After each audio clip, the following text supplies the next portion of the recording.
Welcome to LiveDaf, your online Daf Yomi Shiur. Shalom Aleichem, welcome back to today's Daf Yomi Shabbos Daf Yud Gimel.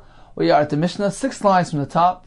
It says the Mishnah, Koishrin, Deli B'Psikya. One may go ahead and tie his pail, a pail sitting on the boiler, on the well, which doesn't have a rope. He can tie it to a psikya, to a belt. Avaloi b'chevel, but he cannot tie it to a rope. Why? As Rashi says, the chevel, he's going to leave there, he's going to be mevatel there, he's going to leave it in place. And the kesher, the knot, is going to be a permanent knot, as opposed to the belt, which he's surely going to retrieve. And therefore the kesher is merely of a very temporary nature, and therefore it's mutter. Rabbi Yehuda Matir, Rabbi Yehuda says, even a rope is allowed. Klal Omar Rabbi Yehuda. Rabbi Yehuda stated a rule called kesher she'ein shel kayama. Any knot which is not of a permanent nature, in chayav, there's no chiv, there's no liability on it. That Tosfos points out that Rabbi Yehuda means it's even mutter. Why does he use these words in chayav, which implies that there's an isser? Says Tosfos, he's merely matching the words used in the beginning in the Reisha. The Mishnah began with discussing ksharim she'ein chayav aleim. Therefore, Rabbi Yehuda uses similar terminology, even though he certainly means that it's absolutely mutter to tie the rope to the pail. Let's take a look at Rashi inside. 3 lines from the top of the Amud, beginning with the words Masnisin Kaishrin Dli B'Psikya. Al Pia Bar, on top of the bar, the Psikya Lemevat Lehosam, because this belt, he's not going to abandon there, he's not going to leave it there. So therefore, the kesher that he's making is merely of a very temporary nature. Avaloi b'chevel, because a rope is different than Mevat Lehosam, he simply abandons it there. Therefore, the knot here is considered to be a permanent knot. Sharei kosher v'tali sham tabed, because it's tied and hanging there for all time. Rabbi Yehuda Matir beGemara Mefarish. Says the Gemara, the Mishnah began, you can only use a belt, but not a rope. Rabbi Yehuda allows the rope. Chevel demai, what type of rope are we speaking about? Ilema. Are we going to say chevel da'alma, or ordinary rope? The Chacham say you can't use a regular, ordinary, typical rope. Rabbi Yehuda allows. Rabbi Yehuda Matir? How could that be? Kesher shel kayamu, it's a permanent knot. Because, as Rashi explained, he's going to simply abandon and leave it there. Ella bechevel de gardi. We're speaking about a weaver's rope, which he needs for his craft. So something merely of a temporary nature. He's going to leave it there just for a time being. It's not something which is going to remain in place, and therefore there's no concern according to Rabbi Yehuda. However, according to Rabbanan, there is a concern. Why? The Gemara assumes now that there's a gzeira employed here. The Chacham will concern, if we allow the weaver's rope, perhaps one will get confused and apply even an ordinary rope. Says the Gemara, le meimra. So we're going to say the Rabbanan Savri Gazrinan Chevel de Gardi. Atu Chevel de Alma. The Chacham say we must make a gzeira that not to allow one to use a Chevel de Gardi for concern that he might confuse things and mistakenly apply a Chevel de Alma, ordinary rope as well. So this is the opinion of the Rabbanan. Rabbi Yehuda Savar. However, Rabbi Yehuda holds lo Gazrinan. There's no concern, there's no gzeira here. There's no room for confusion. We're not concerned that he's going to confuse one type of rope with the other type of rope, therefore it's mutter. So is that the basis of their machlekes? According to Rabban, there's a gzeira, according to Rabbi Yehuda, there's no gzeira. When it comes to matters of kshir of time, v'raminu, we have a brisa, which seems to tell us just the opposite. That Rabbanan don't apply a gzeira when it comes to matters of time, Rabbi Yehuda does. The brisa says, chevel lisha nifsak. The rope of the pail which snapped, lo yei kaishroi ela einvai. He shouldn't go reattach, retie those those snapped ends. Ela einvai. He should merely go ahead and apply a bow, tie it into a bow. Rabbi Yehuda Omer, you can't even do that. Kairachal of punda, a psikya, you must wrap on it either a punda, psikya types of belts, ubelvad shelo yanvenu, as long as he doesn't tie it into a bow. So apparently, the Gemara is assuming now, why? Because according to Rabbi Yehuda, if you allow a bow, he's going to confuse it with a knot. Now the Rabbanan allow making a bow. Apparently they're not concerned. They don't apply a gzeira for concern that he might confuse one thing with the other. So we have an open contradiction here. Kasha, Rabbi Yehuda. We have a kasha from Rabbi Yehuda in the Mishnah who does not apply an gzeira. He's not concerned about confusion, one type of rope with the other type of rope. And Rabbi Yehuda in the brisa, which apparently applies a gzeira. doesn't allow even tying into a bow for concern that he may actually tie it into an ordinary knot. So that's one stira, one contradiction. Kasha, the Rabbanan. Likewise, we seem to have a stira, contradiction between the Rabbanan in the Mishnah, who don't allow even the weaver's rope for concern that he might use an ordinary rope, in contrast to the Chachamim in the Brisa, who allow tying into a bow. Apparently they're not concerned about confusing a bow with a knot. Answers the Gemara, the Rabbanan like Kasha. The two Rabbanans are not difficult. Why? Chevel b'chevel michlef, one type of rope, a weaver's rope, with another type of rope, with an ordinary rope, michlef, is something which can be confused. Aniva b'kshira, but forming a bow with really tying a knot, those are two different things. Loi michlef, those two things there's no room for confusion and for mistakes. So although the Rabbanan in our Mishnah were concerned that he might confuse a weaver's rope, if they allow that, perhaps he's going to apply even an ordinary rope, which is a kesher shekayama. However, when it comes to tying into a bow and a knot are two different varieties. They're so distinct and different, and therefore there's no concern for confusing one with the other. So that explains the Rabban. Likewise, says the Gemara, the Rabbi Yehuda, like kasha. That also is not a kasha. Why? Hasam, in the Brisa, where Rabbi Yehuda does not allow forming a bow, it's not based on a concern that forming a bow will be confused with tying a knot. Not at all. Ella, aniva gufa kshirhi. Rather, Rabbi Yehuda maintains that forming a bow is tantamount to tying a knot. He holds that a bow is like a knot, has the same din, has the same halacha. So certainly Rabbi Yehuda does not apply gzeira, just as he doesn't apply it in the Mishnah. He allows using a chevel de gardi, a weaver's rope, without any concern for confusion, for lest one mix it up with a ordinary rope. There's no concern. Why then in the Brisa does Rabbi Yehuda prohibit making an aniva, a bow, because he holds that is considered to be a kesher? So it's interesting that on Daf Kuf Yud Aleph we had a shayla in the Gemara regarding Rameya Shita, whether he holds that aniva is mutter or not. So in our Gemara we actually have two shitas. Rabbanan say it's mutter. Rabbi Yehuda holds no, aniva is considered to be a kesher. Continues the Gemara. Amar Rab Abba, Amar Rab Chia Bar Ashi, Amar Rav. Maybe Adam chevel mitech beis. One may bring a rope from his home, ve'koishroi beparo be'evus, and he may go ahead and tie one side of the rope to the para, to the cow, and the other side to the avus, the feeding receptacle. There's no concern that perhaps he's going to leave one of these sides of the ropes intact in place, only going to untie one side and leave the other one in place. There's no concern. Eisvei, Rav Acha Aricha. So the tall Rav Acha asked the kasha. Who was Rav Acha Bar Papa? He asked the kasha l'Rabbi Abba. The Brisa says, Chevel shebe'evus. If there's already an existing rope attached to the avus, to the feeding receptacle, kosher b'para, he may go ahead and tie the other side to the cow. That's one halacha. Uvshe b'para. Now, if there's a rope already attached to the para, to the cow, kosher be'evus, he may affix the other side to the avus. Ubilavad, provided shelo yavi chevel mitech beisa, he should not bring a new rope from his home. V'yikshoy b'para be'avus, he can't bring a rope from his home and tie it one side to the para, one side to the avus. So apparently there is a concern that he may go ahead and just leave one of these sides of the rope in place, intact, thereby making it a kesher shel kayama. So the only thing he can do is, if there's already a rope attached to the para, he can go ahead and fix the other side to the avus. Why? Because apparently he likes he would like the rope to remain on the para. Apparently, you see, it was already tied to the para beforehand. So when he fixes it to the avus, we assume that he's going to untie this side of the avus and leave the rope tied to the para. Likewise, when it was already pre-attached to the avus, now he's bringing his cow over, he may tie it to the para, because the assumption is, we see that he likes to have this rope permanently affixed to the avus. So we assume that he's going to untie the side that he's affixing to the para. He's going to untie it afterwards. There's no concern. But to bring a fresh rope and affix one side to the para, one side to the avus, there's a concern that one of these two sides he's going to leave in place.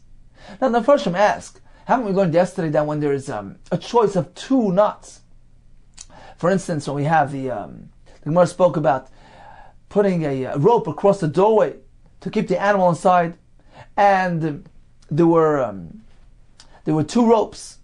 Or when the Gemara spoke about an Isha on her garment having two ways of opening, two sets of flaps, and the Gemara said, well, perhaps she's going to only open one and leave the other one intact. So perhaps one of them is a keshesh kayama. The Gemara said, no, there's no concern. The Farshim explained why. Because since either one of these sets potentially can be opened, will be opened, so although perhaps one of them will be left in place, but since each one independently stands to be opened, therefore there's no concern of a kesher. So the question is, why is this case different? Why over here do we say that he can't bring a fresh rope, attach one side to the parah, one side to the avis, for concern that one of those sides will remain in place? So the Farshim answer that here it's different, because perhaps here he has reason to leave specifically one side intact. Perhaps he wants the one attached to the receptacle to remain as is. The rope should remain right there permanently. Or, conversely, perhaps he would like the rope to remain on his parah permanently. So there's a reason why he might want to leave one side intact in place permanently. Therefore, over here it's asur. So this was the kasha that Rav Acha asked.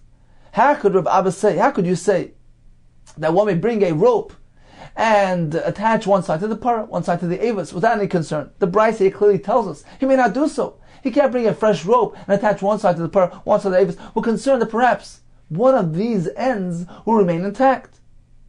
Says the Gemara, this is the difference. Hasam, chevel de'alma. This Brisa, which says it's asur, speaking about an ordinary rope, where indeed there is a real concern that perhaps one side will remain in place, intact. Kesher shel kayam. Hacha. Over here in our case, or of Abba's case, we're speaking about chevel de'gardi. We're speaking about a weaver's rope, which he needs for his craft. Therefore, certainly he won't leave it intact. He won't leave it in place. He's going to remove it as soon as he's finished.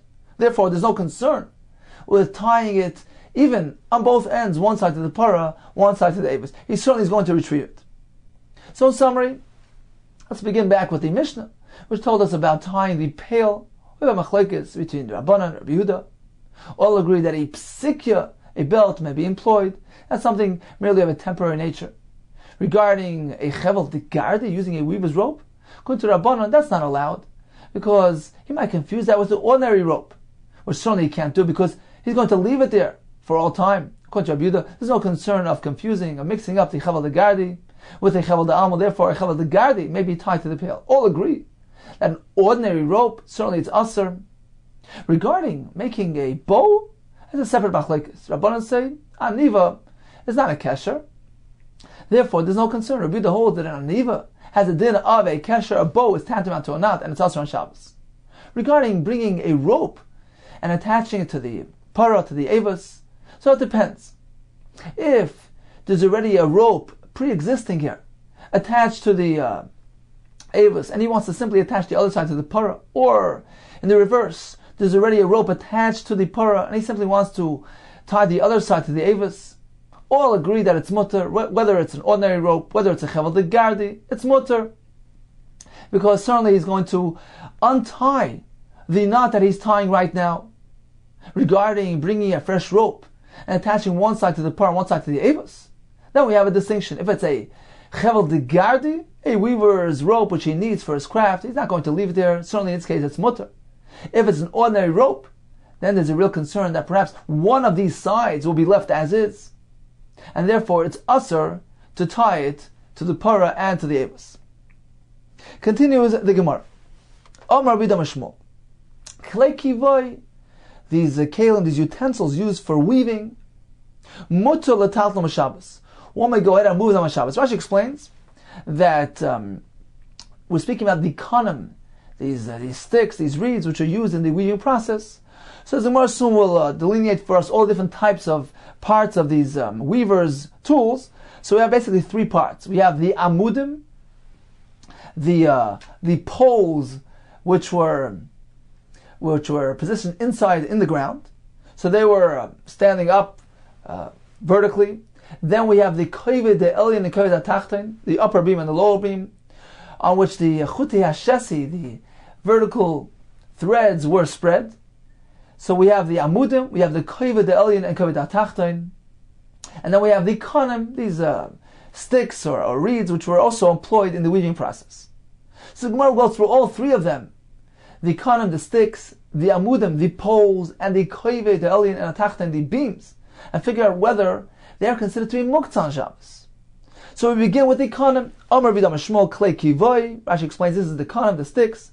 Mutal Taltum Shabbos. Why? Because he's teaching us. Vidam Shmuel is teaching us that the gardi, the weaver, is not so particular about the use of these konim. He allows it to be used for other purposes as well. Therefore, they're not considered to be designated. Klei Shemlachtil is designated for a prohibited purpose, prohibited use, and therefore is mutal to be used on Shabbos. Boy minei Rav Yehuda. So they asked from Rav Yehuda, what about kovid the elyon, the upper beam, the kovid atachton, the lower beam? What is the halacha there? Perhaps that's different because on account of their heaviness, they are designated to be used for weaving, exclusively for ariga. Therefore, they're muktzah. So they asked, is it muktzah or not? So he answered. So the Gemara says, in v'lav. He said yes. He said no. V'rafya b'yadei. It was loose in his hands, meaning he didn't have a clear-cut response. He was unsure. Itzma, we learned Amar Nachman Shmuel. Klei kivoy, those weavers' tools, mutal ataltum b'Shabbos. One may move them on Shabbos. Afilu kovid elyon v'kovid atachton. Even the upper beam and the lower beam, apparently, they're not designated exclusively for weaving, and therefore they're not mukt. Aval lo yasamudim. But one may not move those poles that are positioned in the ground. Amali Rav Nachman. What difference? Why? Why the amudim different? Maishna amudim deloy. What is the difference? Why are amudim not allowed? Ilem and the kovet gumois. Is the reason perhaps because he's fashioning a hole by lifting it out of the ground? That's not a concern. Gumois b'meil kahavin. Those pits, those holes, on a male there that they're before, they're pre-existing. He's not forming them. He's merely pulling the poles out of the ground, and the guma was there beforehand. This not, as we learned in the Mishnah, that there's no concern in such a case. The Mishnah says, one who buries turnips or radishes underneath a vine, so he's doing it for storage purposes, no intention of planting it. Says the Mishnah, im mixes olive megulin, if some of his leaves were exposed, then then he's not concerned, he has no reason to be concerned, not on account of kalayim, because it's in close proximity to the vine, there's no concern. Nor does he need to be concerned about the halachas of shvius. It's not considered to be planted in the ground. No concern about ma'aser as well. There's no concern that perhaps it grew, it added, and perhaps he needs to take off ma'aser from the addition. There's no concern. V'nitol m'Shabbos, and these items may be extracted on Shabbos. Now, that's why the Mishnah discussed the revealed leaves, simply because of the halach of Shabbos. This condition of the leaves being revealed, being exposed, does not really pertain to the kalayim and shvius and the meiser. Even when there's no exposed leaves, there's no concern when it comes to those halachas. The reason why the Mishnah discussed the exposed leaves, simply so they can go and pull it out on Shabbos. For this halach. In any case, we see that one may go ahead and pull out the radish or the turnip from the earth, even though he leaves a hole behind. Apparently there's no concern because the hole was there beforehand. He's not forming the hole. So likewise, in the case of the amudim, of these poles, of the weaver machine here, the loom, why is there concern? The hole is there to begin with. Says the Gemara, you're right. The concern is not on account of forming the hole. Rather, they might go in and fix the hole.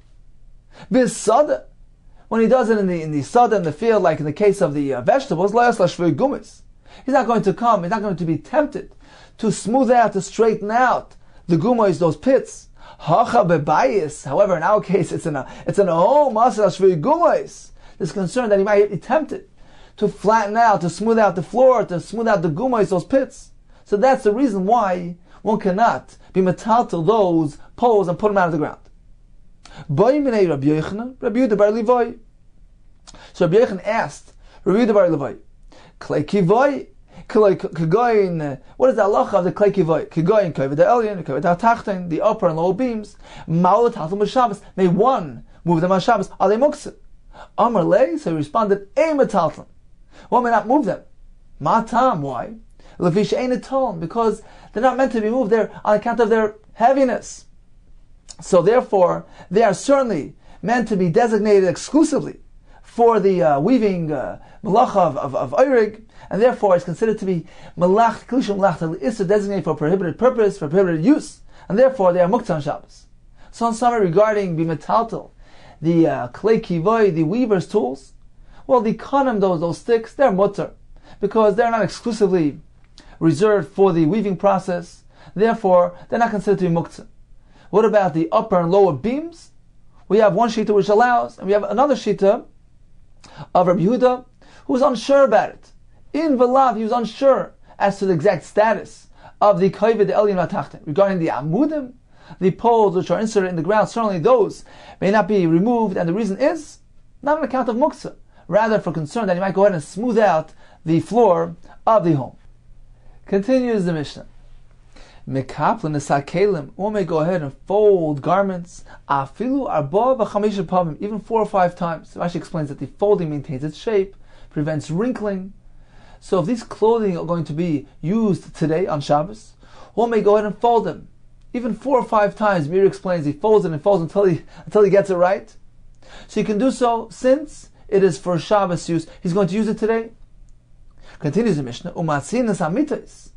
One may go ahead and make those beds, prepare the beds, milei l'Shabbos l'Shabbos, from Friday night for Shabbos use, meaning it's Lil Shabbos, now it's Friday night. He can make the beds, prepare them for Shabbos use. Avaloi mi Shabbos l'motzei Shabbos.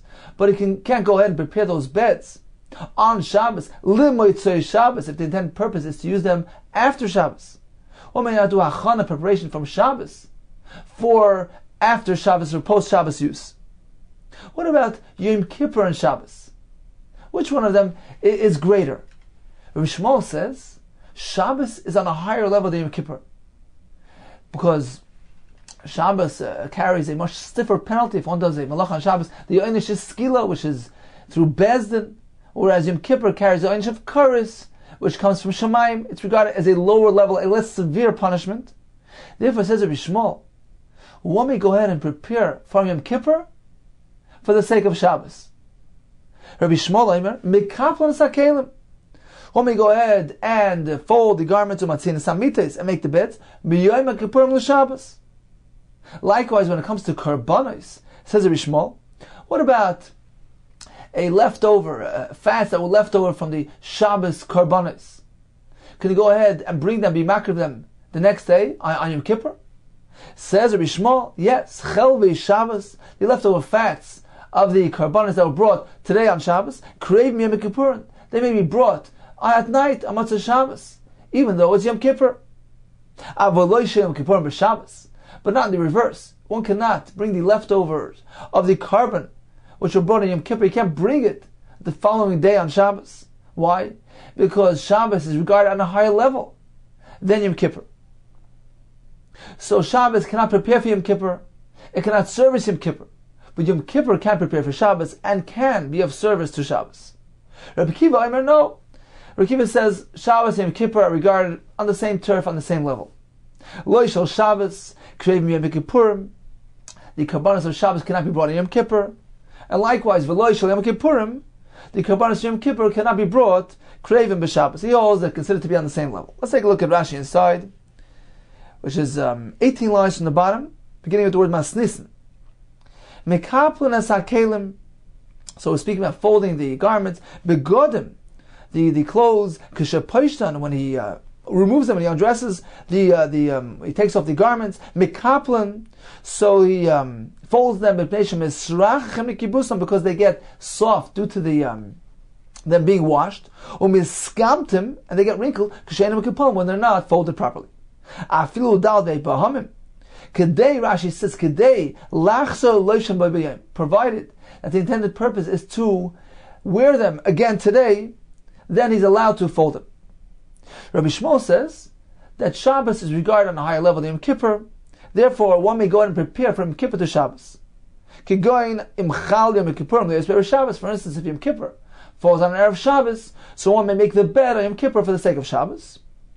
And likewise, the chaylev of the carbon that was brought on Shabbos may be brought on Yom Kippur, Krevim Yom Kippurim Shechalis Motzei Shabbos, which falls out after Shabbos. So on Motzei Shabbos, or at night, he can go ahead and be makriv the chaylev from the carbon of Shabbos.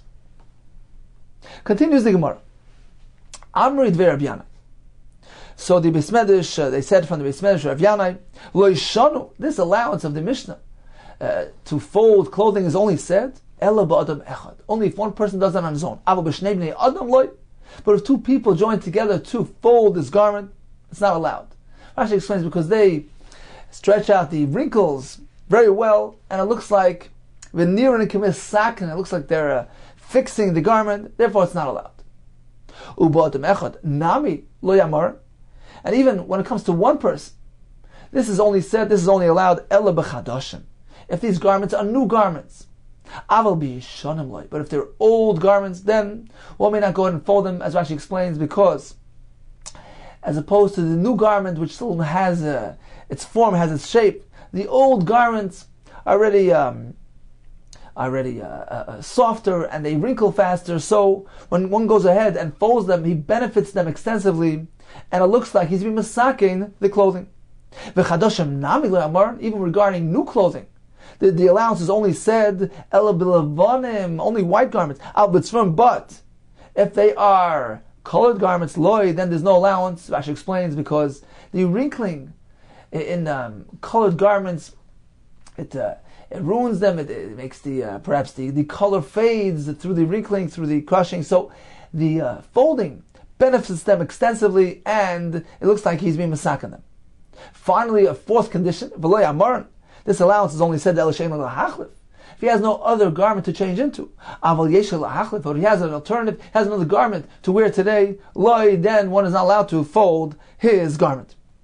Now Taisus has a shaila whether the other garment, let's say it's not as nice as this one. He has another garment, but it's not as nice as this one, perhaps.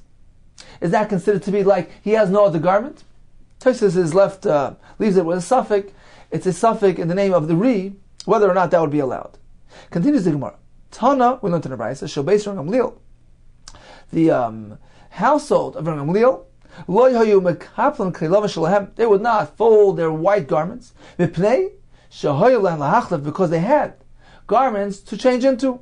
Therefore, they did not employ this heter.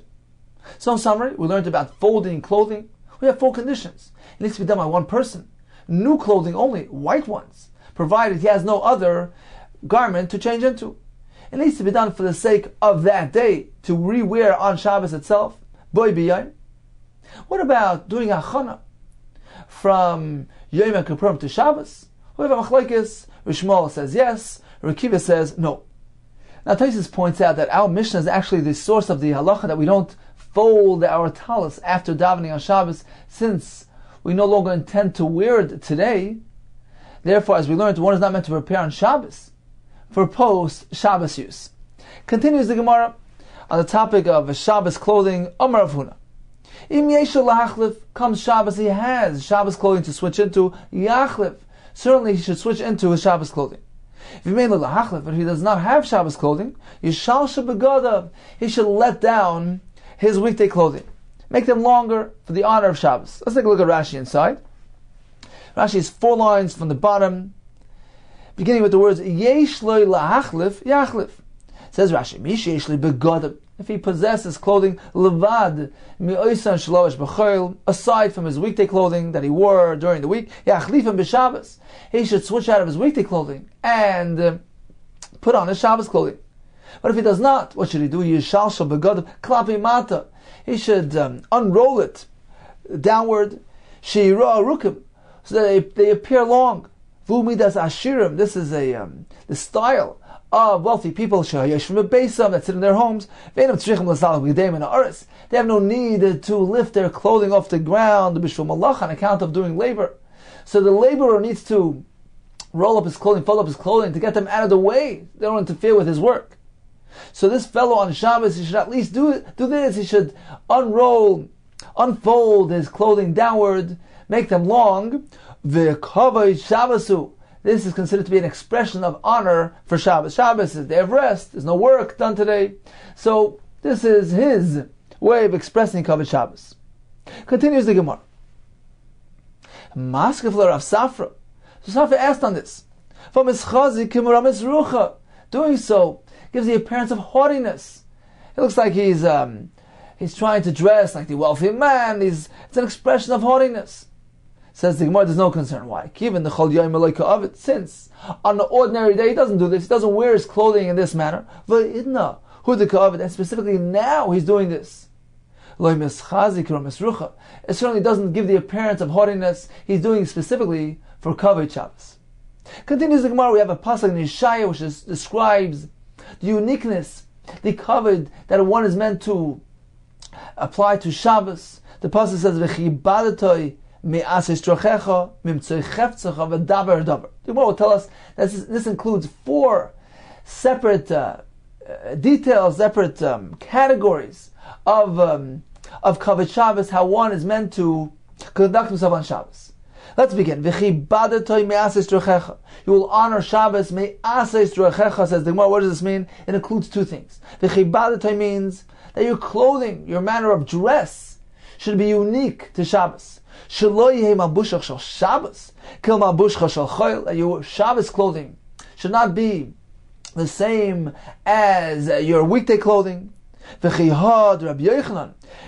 the term kavod, where do we find that it pertains to clothing? As in the Rabbi Yochanan, who used to call Kari Lamana, used to call his clothing Mechabdusai, the ones who give me honor.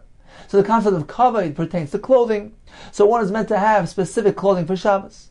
The pasuk says, explains the Gemara, means Shabbos, that your manner of walking on Shabbos should be unlike the way you walk during the weekdays. The Gemara will explain what this means. And the pasuk continues, what does this mean? You refrain from pursuing your wants, your pursuits, your business. The pasuk specifies your personal matters, your personal business matters, you refrain from. However, spiritual matters, those are mutter. Let's take a look at Rashi inside.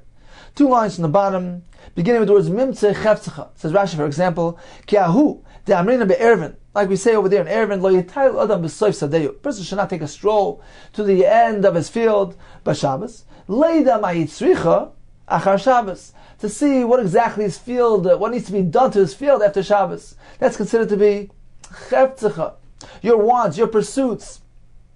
But chefzei shamayim mutar. Kigoy, for instance, paiskim tzedakah, to pledge money for tzedakah, to make a shidduch. So that's considered to be chefzei shamayim. The pasuk says, "V'daber davar." What does this mean? Shelo yediburcha shel Shabbos kediburcha shel chol. Even your manner of speech, of conversation on Shabbos should be different than the manner of speech of a weekday conversation. And the Gemara concludes, Dibur Asr. This Isser is specific to speaking, to uttering. Hirur mutter, however, merely contemplating, thinking these matters, it's mutter. The Mepharshim says, we're not malachim. The Torah did not restrict that far. Let's take a look at Rashi inside, the top line of Rashi. Sheloye debucha shel Shabbos kedebucha shel chol. Says Rashi, for example, going mekach hamem kevchashbonis, calculations, business matters. Hirur mutter. Lahar b'liboy, one may think in his heart, kach yitzias and yitzarech, lo yitzias sadadu, these are the expenses I'm going to spend on this field. So here is mutter, but uttering, expressing in words is asur. Now Taisus asks on Rashi that the brucha shel chayil is business matters. Says Taisus, this is already included, business matters were already included in the previous expression of the pasuk of mimtzei chefzecha. So why do we need a special discussion of daber davar, which was already included earlier? Says Taisus, actually it's not speaking about business matters.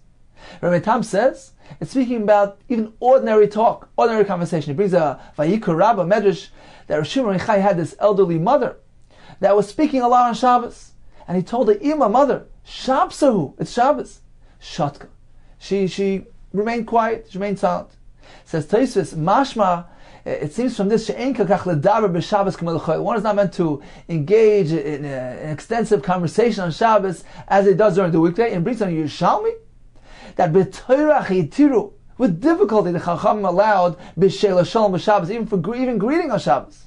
So Tosfos learns that v'daber davar, your manner of speech on Shabbos is meant to be different than your weekday manner of conversation, to mean that one is meant to minimize even ordinary talk, ordinary conversation, even non-business discussion on Shabbos.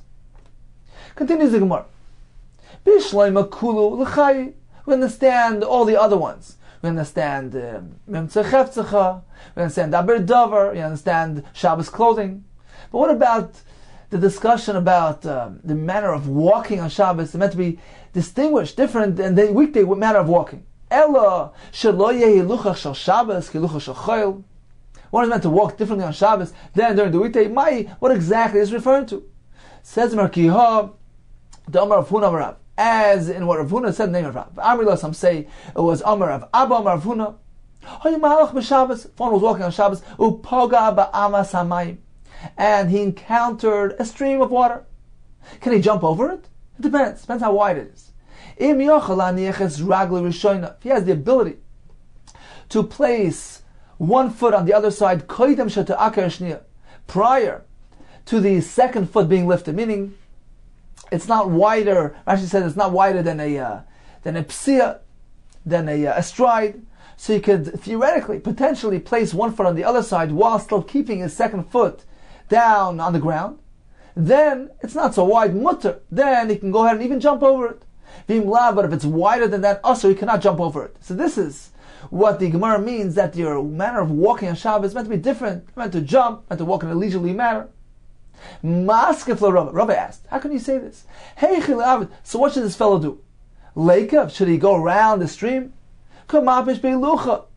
He's going to be walking so much more. So why is that preferable to simply jumping over the stream?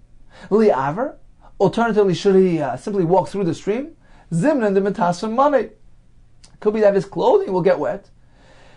Mani zimnan de metasfim mani maya. His clothing will get wet from the water, and he will come to squeeze it out, do schita, which is a malach. Ella, rather, baha, in this case, given the efsha shapidami. Since there's no alternative, shapidami, certainly, he may go ahead and jump over the stream. So what then is the restriction applied to? Ella, rather, k'debaymine. Rabbi Shmuel Rabbi Yesi. As in the following discussion, where Rabbi asked Rabbi Shmuel Rabbi Yesi, Ma'ul soya psia gasa b'Shabbos. What is the halacha regarding taking a large stride, a long stride on Shabbos? So Shmuel Rabbi Yesi responded, you're asking about Shabbos. Was this allowed even during an ordinary weekday? Because I say, psia gasa, a long, a wide stride, no, tell us, it removes 1/500th, one part of 500th, from a person's eyesight. So it harms his eyesight. One is not meant to do that, even during an ordinary weekday. And the Gemara concludes, the Beis Shimshi, how does he restore his eyesight? By drinking, Rashi says, drinking Kiddush from Friday night. Some say it means that he puts the wine over his eyes. So there's a remedy for that. But in any case, this apparently is what the Gemara meant earlier, that your hiluch shel Shabbos should be different. Your manner of walking should be different. One should not take large strides. So there's actually two problems. Ordinarily speaking, it harms a person's eyesight. It takes away 1/500th. And as the Farshim speak out, it means to say success, it means 1/500th, and then the next wide stride will take out a 500th of the remaining eyesight. So that happens even during the ordinary weekday. On Shabbos is an additional concern of Kabbalah Shabbos. So on Shabbos we have two reasons to refrain from a psia gasa. So in summary, we learn from the pasuk in Yeshaya that one is meant to accord the highest level of honor towards Shabbos. Shabbos is meant to be distinguished entirely from an ordinary weekday in all facets, in all aspects of one's behavior. Regarding attire, one is meant to wear a malbush shel Shabbos, refrain from business activities, chavatzach asurin, even business conversations. And according to Tosfos, general conversations altogether should be minimized. And finally, one is meant to refrain from psio gasa, taking those large, long strides. Rather, on Shabbos, one is meant to walk in a leisurely manner. Continues the Gemara, Boimine. Rabbi Shmuel Rabbi Yesi. Rabbi asked the following question of Rabbi Shmuel Rabbi Yesi. What is the halacha regarding eating earth on Shabbos? Some type of earth which has a therapeutic value. Is this asr? Is this included in the isr of refu, of taking medicines on Shabbos, Chum concerned that person might grind ingredients and do the Melacha of Teichen. So is this included in that Isser? Eating earth? Amar Lei, so Shmuel Rashi responded, you ask about Shabbos? What about doing this during the weekday? Is this allowed during the weekday? Because I maintain, even during the weekday it's Asr. Because it's injurious, it's harmful to one's health. Continues the Gemara. One eats from the earth of Bavel. It's as though he's eating from the flesh of his ancestors, as the Farshim explain, because in contrast to Yisrael, where they were meticulous to properly mark the graves, in Bavel they weren't so careful, so there's a real concern that he's eating from the flesh of his ancestors. Some say, by eating the earth of Bavel, it is as though he's eating worms and vermin. Because it says by the Mabel, Hashem wiped away entire civilization. Why was Bavel called Shinar? Shekol Meisei Mabel Ninaru L'Sham. Shinar is a acronym. It's a combined word. Shekol Meisei Mabel Ninaru L'Sham. All the dead of the Mabel were dunked to Bavel, so all end up in Bavel. Therefore, one eats the earth of Bavel. So eating the shkatzim and ramasim that were drained there through the Mabel. Ve'amar B'Yochanan, Lo Manika Shema B'Tzula. Why was Bavel called with the name Mitzula, which means depths? Shekol Meisei Mabel Nitztalu L'Sham. Because all the dead of the Mabel were sank to Bavel. They were drained to Bavel. So that's the reason why, if one eats from the earth of Bavel, it is as though he's eating shkatzim or ramasim.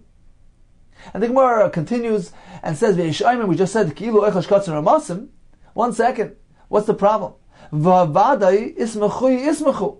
Certainly, they've become dissolved in the hot water of the Mabel. So why do you regard it as though he's eating shkatzim or ramasim? Says the Gemara. Amri, they said in answer as follows. Kivan de Malki, since the earth is injurious, it's harmful to one's health. So it's really on account of a person's health. Chacham were concerned that it's going to injure somebody by eating it. Therefore the Chachamim applied that label. They said, refrain from it. As the Gemara brings the story, because of this person, there was this fellow that ate gargishta, some type of clay, of earth, of clay. Then he ate tachli cress, some type of vegetable. And this plant, this cress, took root in the earth that he had eaten.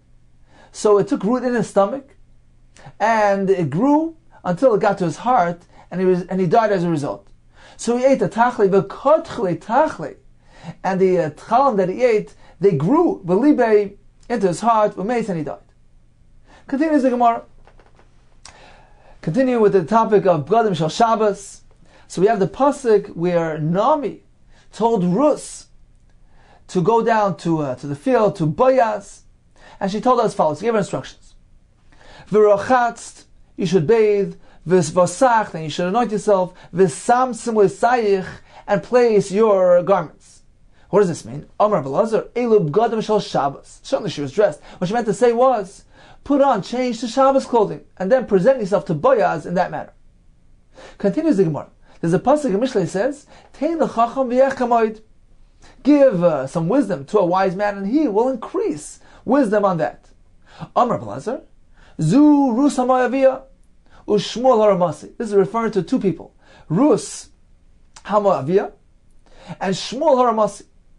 Explains the Gemara. Rus was as follows. Di'ilu Nami ka'amar la. Because Nami, when she instructed her, she told her as follows.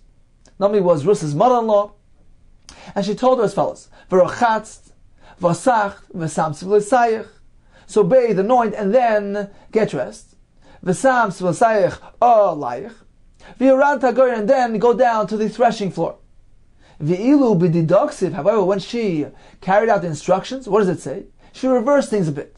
It says v'ateret hagoyin. First, she went down to the goyin. And afterwards it says, and only then did she do all that she was instructed to do by her mother-in-law. As she explains, she anointed herself, placed her Shabbos clothing. Only when she got to the garden, She didn't want to beautify herself before unless she meets some people and they perhaps will think that she's a Zoina, an immoral woman. So she improved on the instructions that she was given. What is the example regarding Shmuel? Says the Gemara, Shmuel, Di'ilu Eli Kamarle, because Eli instructed him as follows. When Shmuel heard the voices coming out of the Hechel, so Eli told him, Shchav, lay down, V'hoya, imikra elecha, and if this voice will call out to you, V'amarta, and you should say, Daber Hashem, speak Hashem, Ki shomeya avdecha, because your servant is listening. So begin by saying, Daber Hashem. Now, how did he actually carry out the instructions? V'ilu b'didei when he carried out the instructions, what does it say? Hashem came, and he stood, and he called out, like the other times, Shmuel, Shmuel. How did Shmuel respond? Shmuel, Daber, ki shemei avdecha. Speak, because your servant is listening. Daber Hashem. He didn't begin by uttering Hashem's name, because he was unsure, uncertain of whether it was really Hashem speaking, so he didn't want to take a chance. So therefore he began by simply saying Daber, without Hashem's name. So he improved on the instructions that were given to him. Continues the Gemara, this is describing Rus when she went out to the field, she went and she came, and she gathered the grain in the field. Now why does the pasuk say she went, she came, and then it says she gathered? The word came seems to be out of place. She returned prior to gathering? Says the Gemara, Amar Belazar. What it means to say is, Shahol Chobas, she went and she returned. Hol Chobas, she went and she returned again. Ad Shematza, until she found Bnei Adam, people Hamuganim, appropriate people, appropriate company. Leilachimam, to go and gather with them. Continues the pasuk, Vayomer Boyaz. So Boyaz said, Lenari to his servant, Hanitzav al Koisrim, who was standing by the harvesters, Lemi Hanar Azois, to whom does this woman belong? Says the Gemara, was this the manner of Boyaz, who was a tzaddik, to notice and inquire regarding every woman that he saw? Amar Belazar, there was something special here. Dvar Chochma Rabba, he saw something, a manner of wisdom in her mannerism. And therefore, he was inquiring as to her identity. What did he see? Shnei Shibalim Lakta, when she noticed two stalks on the floor, which were dropped by the harvesters, she would pick them up. She would gather them. Shloisha shibalim. When she noticed three stalks, Eina lakta, she wouldn't take it, because the halacha is that only two stalks dropped by the harvester are considered to be leket and belong to the aniyim, but three does not belong to the aniyim. So this is the dvar chachma that he noticed. Masnisatana, in the Brisa we learned, dvar tznius rabba, he noticed a manner of a modesty in her behavior. When it came to gathering the stalks that were still standing, were forgotten by the harvesters, considered to be shikha, then she gathered them when she was standing up. Noiflois miyushav, the ones that were actually lying down, she gathered miyushav when she was in a sitting position, which was more modest and leaning over. So this is the tznius that he noticed, something unique, and therefore he inquired as to her identity. So Boaz told her, this is how you should cleave with my servants. Says the Gemara, why did he use this word, tidbak and cleave? Is it the manner of Boaz to cleave with women? Why did he use the term cleaving, which seems to be inappropriate when speaking to a woman? Amar Belezer, what the pasuk means as follows: Kivan the chaza, when Boaz saw her behavior, that Vatishak Orpa l'chamoisa, Orpa, who was the other daughter-in-law, she gave her mother-in-law a kiss and went back home to the goyim. V'Ruz Davkaba, however, Ruz cleaved to her. She cleaved to her mother-in-law. She wanted to be part of Yiddishkeit, part of Klal Yisrael. Omar, so when Boaz saw this thing, he said, Shari lidbukiba, it is permissible to cleave with her. Means she's a true ger, she's a true convert. Her intentions are pure. Therefore, she may marry into Klal Yisrael. Vayomer Boaz told her, at mealtime, he told her, Goishi haloim, come over here, come near. Amar Belezer, why did he use the word haloim? Remez Ramazlah. He hinted to her. Rashi says this is an expression of Ruach HaKodesh regarding the future.